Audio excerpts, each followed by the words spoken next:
Okay, guys, here with Rick Gang, Storytime, episode number 2.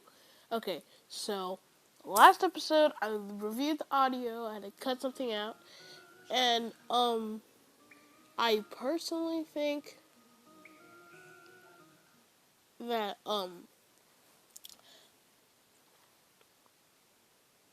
there's way too much ASMR. So I'm gonna try to not be like all the time. Sorry for that, just there. I know that you guys must have probably hated that, but okay. So last time I left off, I just chucked a freaking humongous toddler who was ripped out of his mind a foot across the dirt and into a pile of mud. So, afterwards, that was like really an eye opener for me. Like, man, these kids are getting pretty tough. So I started a training program, quote unquote training program. Pretty much it was this thing where I like carved out an area of land with a stick, like a square meter, and started a quote unquote training academy. It really wasn't anything. We just practiced fencing with sticks, and I set up a log where you can throw your bricks, and I carved in something with a knife and like an X, and since it was rainy and muddy in that area, the log was soft, and if you hit the X, you could see there's a dent in there because the wood was soft, and you could see the dent. So if you did, you got to keep that extra brick in battle just in case, because that would be like super useful. And so after a few weeks, like no, I wouldn't say 3 weeks.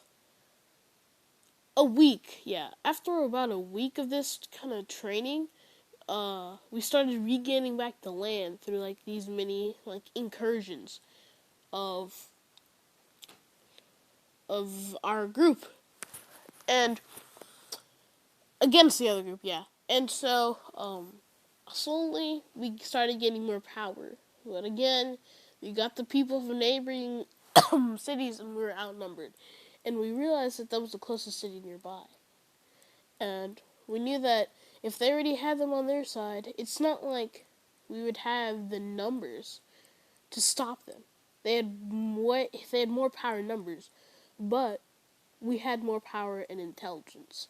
And so one of the kids, not my idea, had the idea to bring an oven there to like start heating up the bricks to make them harder, make more bricks. And so there were these people started making these little fire oven things out of mud and stuff. I couldn't really tell you how, but I do know that our brick production went up. It was very efficient. And then another one of the kids, again, not my idea, he said, what if we melted the aluminum and made a sword mold? Now, obviously, this was a huge project. Like, this was a massive advancement. And at first I was like, are you serious? How? The mold's gonna be really bad. The handle's gonna be like molten aluminum. And he was like, don't worry, I got it. It turns out his father was actually like a blacksmith, and he had like a mold for a sword, and he could only borrow it one day for a week. And he couldn't tell his father why. And so he borrowed it, and for one day a week, it was straight up sword making. That's what everyone did. Everyone brought their old soda cans, bottle caps, all that. And even some old like aluminum toy cars they made for themselves. And they turned it into molten metal and they put it in the mold. And the one of the kids' fathers was a farmer, and they made leather sometimes. And so his father sometimes gave him leather to keep him busy and to sell. because they did not always have access to going to school, and so he used the leather to make leather handles.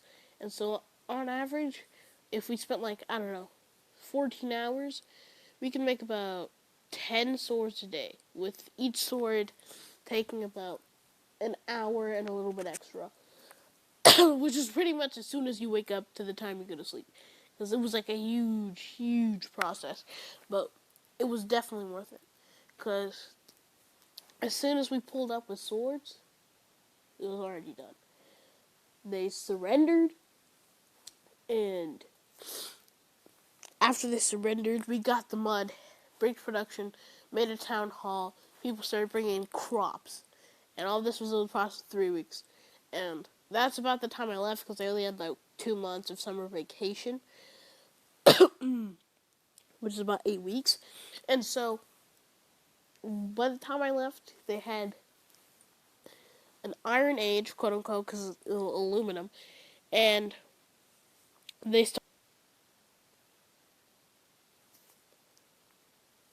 Sorry for that. But anyway, it was a massive advancement. And by the time I left, things were going pretty good for the humble Burt Gang. The Burt Gang. It's a stupid name, I know. But anyway, I hope you enjoyed. Go check out Paradox Savage's channel and Paradox Shadow. Paradox Shadow is going to do a PS4 playthrough of Spider-Man, the PS4 exclusive Spider-Man. And